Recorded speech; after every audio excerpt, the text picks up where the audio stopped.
नमस्कार दोस्तों, आज हम बात करने जा रहे हैं हमारी शिक्षा के बारे में। हमें हमेशा ये कहा जाता है कि पढ़ो पढ़ो और पढ़ो।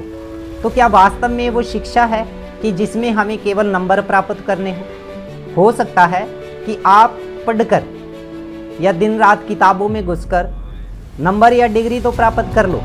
तो क्या आपने कभी ये सोचा है कि जो मैंने पढ़ा है उसमें से मैंने सीखा क्या है? तो हमारी सबसे बड़ी प्रॉब्लम यही होती है कि हम केवल शिक्षा को पढ़ते हैं, उसको कभी भी समझते नहीं है, जो आने वाले भविष्य में हमारे लिए एक खतरा बनकर रह जाती है। पढ़ने का मतलब केवल नंबर प्राप्त करना नहीं होता।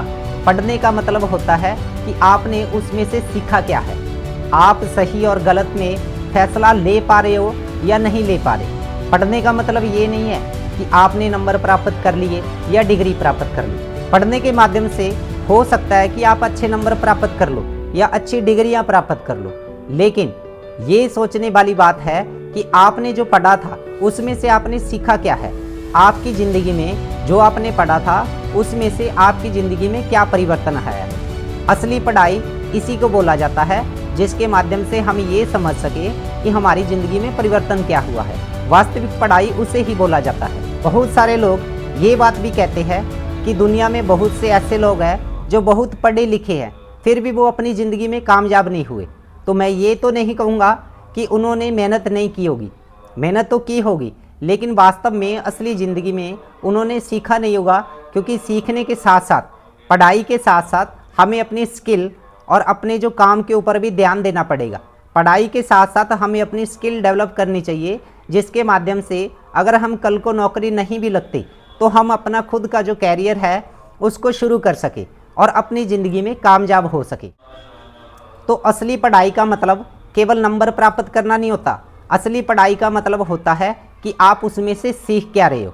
और अंत में मैं आपको सीखने और याद करने की एक ट्रिक बता रहा हूँ, जिसके माध्यम से आप किसी भी टॉपिक को आसानी से याद कर सकते हो। तो आपने क्या करना है, सबसे पहले किसी भी टॉपिक को आपने समझना है या याद करना है, उस टॉपिक को 2 बार पढ़ लीजिए और पढ़ने के बाद उस टॉपिक को आप बंद कर दीजिए और उसके कुछ समय बाद आप याद कीजिए कि आपने कौन सा टॉपिक पढ़ा था। तो आपका दिमाग उस टॉपिक के ऊपर जोर देना शुरू कर देगा। तो धीरे धीरे आप जो भी टॉपिक पढ़ना शुरू करते हो तो आपका दिमाग उस टॉपिक को याद करना शुरू कर देता है। तो आगे से ध्यान रखना कि जब भी आप किसी टॉपिक को पढ़ रहे हो, उस टॉपिक को 2 बार पढ़िए, किताब बंद करिए और फिर उसको याद कीजिए। तो कुछ समय बाद आप देखोगे कि आपके अंदर बहुत सारा बदलाव आ चुका है। तो आज के लिए इतना ही। वीडियो अच्छी लगे तो लाइक और सब्सक्राइब जरूर करना। धन्यवाद।